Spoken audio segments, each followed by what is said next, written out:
A gente escolheu para a resenha falarmos sobre a palavra de Deus, sobre a importância da Bíblia nas nossas vidas. Eu ia dizer na vida de um cristão, mas na verdade a Bíblia ela é importante na vida de todo ser humano. Talvez os cristãos estão despertos para essa temática, né? E eu separo sempre alguns versículos. Confesso que eu separei um grande número de versículos, mas vou ler só alguns e outros eu espero citar enquanto a gente está na resenha. Mas o próprio Jesus ele disse: errais por não conhecer as Escrituras e nem o poder de Deus.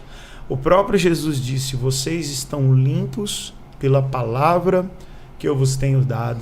O salmista ele diz: escondi a tua palavra no meu coração para não pecar contra ti. E nos Salmos também está escrito: lâmpada para os meus pés é a tua palavra, luz para o meu caminho. E aqui tem outros tantos textos que revelam, né, o poder da palavra de Deus, a eficácia da palavra de Deus nas nossas vidas. E eu queria, na verdade, tentar despertar uma pergunta, mas a gente fica à vontade para falar dessa temática. Cara, o que significa a Bíblia para vocês, de maneira prática?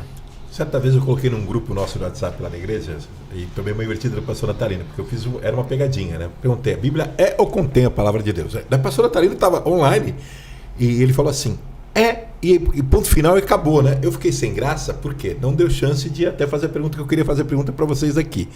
A Bíblia é ou contém a palavra de Deus? Porque agora eu vou responder a resposta que eu não respondi lá. O que você acha? Ela é ou contém a palavra de Deus? E aí? Os dois. E aí? Ela é.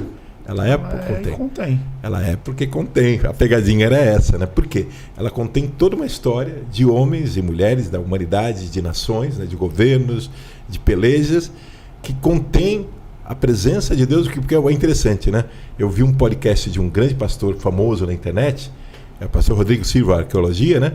E ele contando que a Bíblia tinha tudo para ser um livro que não dá errado. Imagina, pegar nós quatro, para a gente escrever um livro já vai dar um trabalhão para ter começo, meio e fim. Imagina a palavra de Deus em tempos diferentes, épocas, e não é época assim de uma década para outra, né? Tempos de, você pega Isaías 700 anos antes de Cristo, você pega João 60 anos depois de Cristo. Então é fascinante esse link espiritual do Espírito Santo de Deus agir nas vidas, porque a cultura mudava, apesar de ser a cultura judaica predominante, né? A língua mudou, aramaico, grego, hebreu, grego. Então é muito interessante os comportamentos sociais, as moedas mudavam, os comportamentos políticos, né? Já na época de Jesus, o Império Romano. O local escrito, e né? é fascinante porque os autores praticamente não eram contemporâneos entre si, né? E a história de Jesus, eu estou vendo aquela série The Chosen, né, que eu estou apaixonadíssimo por aquela série, né? Mostra bem claramente, por exemplo, né, eles usam a licença poética, né, da história de Jesus. Mateus, que aparentemente é um autista ali naquela história, muito legal, mas um cara muito inteligente. E ele escreve muitos detalhes do sermão, e na minissérie mostra Jesus chamando ele de madrugada: vem, preciso de você. E Jesus preparando o sermão do monte. Achei aquilo maravilhoso. Porque consegue imaginar se o Mateus com um iPad, né, na mão e gravando tudo com WhatsApp? Não. Provavelmente tem muito fundamento que Jesus tenha preparado, porque Jesus era mestre. Tenha preparado. Então é fascinante olhar a palavra de Deus nessa harmonia, sendo em épocas, pessoas, culturas, comportamentos, leis, e a palavra extraordinário. Você pega Gênesis, você pega Apocalipse, você tem um vácuo de 2000 anos e elas se complementam, né? Tremendo, tremendo. Você pega Gênesis falando do fruto da árvore da vida, e você vai lá para Apocalipse e ela fala do fruto da árvore da vida. Isso é apaixonante. Não, a conexão da palavra ela é absurda, cara.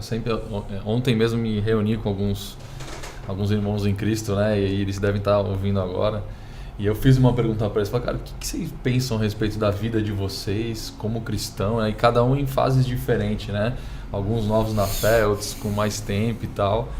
Porque o questionamento que eu sempre faço, não tem como você mensurar o amor de Deus, cara. Tudo aquilo que o Senhor fez e faz na nossa vida, não dá para tu mensurar, não tem papel, não tem cálculo que você faça para mensurar isso. Então é uma conexão muito louca que você lê o Antigo Testamento, o Novo Testamento, e aquilo se enquadra e te conecta à tua vida e tudo. Então é um absurdo. A palavra de Deus para mim é e você tem as comprovações históricas, né, de pergaminhos, que se você colocar um em cima do outro, você tem quilômetros de historicidade, mas a gente tem a eficácia da prática, né? É. Porque a gente é provar e ver de que o Senhor é bom. A gente lê a palavra e ela realmente é lâmpada para os nossos pés, né? Isso Exato. faz toda a diferença. Qual que é a diferença da palavra na tua vida, Emerson? Que você falou, cara... Cara, a palavra é o manual da vida. Para mim, quando eu me converti, eu tinha uma equipe muito grande, né? De profissionais, tudo. E eu não estudei para ser administrador, né? Foi tudo meio na raça. Eu falei, cara, como é que eu vou administrar esses caras? Como é que eu vou, cada um de um jeito? E aí eu comecei a ler Provérbios. E assim, cara, todo dia eu li, aí os caras falaram, nossa, esse cara é um gênio. Eu falei, não, tá aqui, ó. E aí eu comecei a ter sucesso. Então, é o manual para a vida. Desses dias tinha um cliente lá que eu falo que meu ministério é na minha cadeira ali, né? E uma pessoa bem conhecida na cidade, eu comecei a falar de Jesus para ela. Eu falei, mas onde você viu? Eu falei, tá escrito aqui, ó. Eu falei, nossa. Eu falei, aqui já fala de fiador, fala para você irar seus filhos, para você não trair. Ela falou, nossa, assim, a mulher nunca leu uma Bíblia. Eu falei, nossa, 53 anos. Eu fiquei até triste na hora assim. Eu falei, nossa, tava junto com a Tia Nel. Aí a Tia Nel falou assim, nossa, ela nunca leu a Bíblia. Nunca leu a Bíblia. Ela ficou maravilhada, começou a contar a história para ela. Ficou maravilhada. Então, assim, cara, para todas as pessoas, se você falar, esse aqui é um político, vem cá, tem uma parte para você. Ah, você é um juiz, tem uma parte para você. Então, assim, é só a pessoa abrir e ler. Tem uma frase que fala, né? Li a Bíblia e encontrei vários erros, todos eles em mim, né? Porque a Bíblia, ela te confronta com a verdade de Cristo e revela a necessidade de um Salvador. Spurgeon, ele tem uma passagem que ele fala que ele foi orar por uma senhorinha que estava morrendo. E aí quando ele chegou na casa dela, tinha um quadro na parede. E aí ele pergunta para aquela senhora, você sabe o que está escrito nesse quadro? E a senhorinha fala, o meu patrão, o antigo patrão me deu. E eu achei tão bonito o que estava escrito, assim, a forma, mas eu não sei ler, mas eu enquadrei e coloquei na sala de casa. E o Spurgeon falou para ela, isso é um testamento. Ele não tinha filhos. E ele deixou toda a riqueza dele para você. E ela morreu sem usufruir da riqueza que ela tinha se ela tivesse conhecido aquele testamento. Aqui tem o Novo e o Antigo Testamento. Tem um monte de gente morrendo, vivendo, clamando por uma resposta, sem conhecer a riqueza da palavra de Deus, né, cara? E Adam, uma história que eu vi faz uns 30 anos, que conta-se de uma senhora, que ela vinha de cultura do Islã, né, do islamismo, países do Meio Oriente, e ela acabou sendo refugiada na Europa, né? E ela teve acesso ao Corão, um livro sagrado dos muçulmanos, e ela levava muito a sério. E até que alguém a evangelizou e ela começou a ter contato com a Bíblia, a palavra de Deus, e ela entrou num conflito muito grande, muito grande. E até que ela pediu ajuda a um pastor e falou, pastor, o que eu faço? Porque eu fui criada aqui no Islã, ao Corão, livro sagrado, a fé das minhas raízes e tal, e agora eu vejo aqui esse Deus aqui da Bíblia, eu estou fascinada.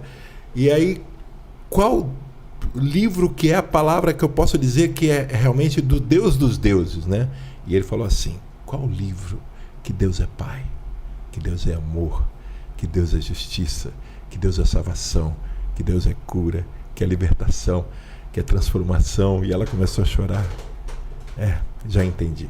Então foi muito gostoso isso, saber dessa história, porque por mais que existam outros livros sagrados, e a gente respeita, né, quem crê nesses livros, mas ao conhecer a palavra de Deus, você vai entender que Ele é um Pai de amor, que dá cola, é Pai querido mesmo, né? Você está falando aqui agora há pouco, né? Que serve para um embaixador, serve para um diplomata, serve para um mendigo na rua, serve para uma mulher poderosa, serve para uma criança, serve para uma velhinha já perto da morte. Então há muito poder, há muito amor, há muita transformação. É algo que vai algumas vezes além da nossa compreensão. Um exemplo é a paz. Como é que explicar a paz, Ada? Como é que você explica, Daniel, a paz? Paz não é ausência de problemas, né? Sim. É mesmo diante dos problemas, ainda ela está lá, porque ela vem do príncipe da paz, que é Jesus. Sim. Algo maravilhoso. Esse termo príncipe da paz é muito bonito, porque no original, a palavra príncipe, ela também pode ser traduzida como ministro da paz. E ministro no original significa aquele que dá, aquele que ministra sobre alguém alguma coisa. Então, príncipe da paz significa ministro da paz, aquele que tem como ministrar em outra pessoa a paz. E a Bíblia fala sobre uma paz que excede o entendimento. E às vezes a gente quer ter paz quando a gente entende o que a gente está passando. Exatamente. Mas a promessa de Deus não é essa. A promessa de Deus é: nós vamos ter paz independente de não entender o que a gente está passando. É a paz que vence ou que excede o entendimento. E tudo isso que a gente está conversando permeia o quê? O conhecimento da Bíblia, cara. Tremendo. E se a gente não conhece, a gente vive à mercê, cara. Você acabou de assistir um dos nossos cortes dos episódios do Jesus Podcast. Eu quero te convidar. Se inscreva no nosso canal e dá uma maratonada aí. Assiste vários episódios, vários cortes, que certamente Deus vai abençoar a sua vida. Não esquece de compartilhar esse link com quem você ama. Mantenha a fé. Jesus pode. Deus abençoe.